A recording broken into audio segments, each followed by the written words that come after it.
NDP non duty paid liquor పక్క రాష్ట్రాల నుంచి అటు తెలంగాణ, అటు కర్ణాటక, తమిళనాడు రాష్ట్రాల నుంచి, ఒరిస్సా రాష్ట్రాల నుంచి విపరీతంగా వచ్చి ఇదంతా కూడా ప్రభుత్వానికి రావాల్సినటువంటి ఆదాయం బయటపోయింది. ప్రజలు అనారోగ్యం పాలైపోయారు.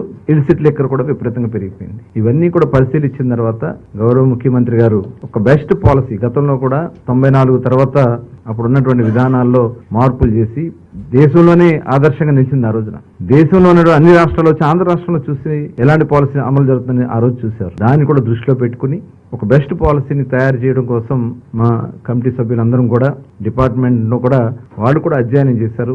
దేశం అంతా వెళ్ళి దాదాపు ఒక 6 రాష్ట్రాలు గవర్నమెంట్ షాపులు అమలు జరుగుతున్నటువంటి విధానం, ప్రైవేట్ షాప్స్ అమలు జరుగుతున్నటువంటి విధానం, అటు ప్రైవేటు గవర్నమెంట్ కలిపి నడుపుతున్నటువంటి విధానం, ఇవన్నీ కూడా స్టడీ చేసి వాళ్ళకు రిపోర్ట్ చేసి ఇవ్వడం జరిగింది. అలాగే ట్యాక్సేషన్ కూడా ఏ రకంగా ఉందనేది ట్యాక్సేషన్ విషయంలో కానీ, ఎందుకంటే గతంలో మేము ఎన్నికల మేనిఫెస్టోలో ఇచ్చినటువంటి రిజర్వేషన్ కూడా ఏదైతే గీత కార్మికులు ఉంటారో ఆడి ట్యాపర్స్ కు సంబంధించి కళ్ళు గీత కార్మికులకి 10% షాప్స్ ఇస్తామని చెప్పి ఆ రోజున ఎన్నికల్లో హామీ ఇచ్చాం. దాని మీద కూడా ఒక రిపోర్ట్ తయారు చేసుకుని ఇవన్నీ కూడా మరి ముఖ్యమంత్రి గారికి ముందు రేపు సబ్ కమిటీ ముందు, రేపు కేబినెట్ ముందు పెట్టడానికి ఇది ఈ రోజు 3వ సమావేశం కూడా కండక్ట్ చేసుకున్నాం.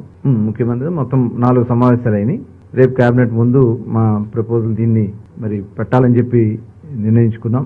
దీనిలో సరసమైనటువంటి ధరలకి నాణ్యమైనటువంటి బ్రాండ్స్ తో ప్రజల ఆరోగ్యాలను కాపాడే విధంగా ఈ పాలసీని డిజైన్ చేయాలని, అలాగే దీనివల్ల ఏమైందంటే నార్కోటిక్ విపరీతంగా డ్రగ్స్ కానీ, గంజాయి కానీ వాళ్ళు విపరీతంగా యూత్ అంతా కూడా గతంలో బీర్ సేల్స్ కి ఇప్పుడున్న బీర్ సేల్స్ కి 50% పడిపోయింది. కేవలం రేట్లు పెంచడం వల్ల వాళ్ళందరూ కూడా డైవర్ట్ అయ్యి గంజాయికి, డ్రగ్స్ కి వాళ్ళు డైవర్ట్ అయిపోయారు. తిరిగి అవన్నీ కూడా కంట్రోల్ చేయడానికి కూడా మరి దీంట్లో ఈ పాలసీలో కొంత ఈ ఎరాడికేషన్ కి సంబంధించి ఏదైతే మద్యాన్ని నియంత్రణ కోసం రేపు రాబోయే కాలంలో కొంత ఫండింగ్ కూడా దానికోసం ఖర్చు పెట్టడానికి కూడా నిర్ణయించుకోవడం కూడా జరిగింది.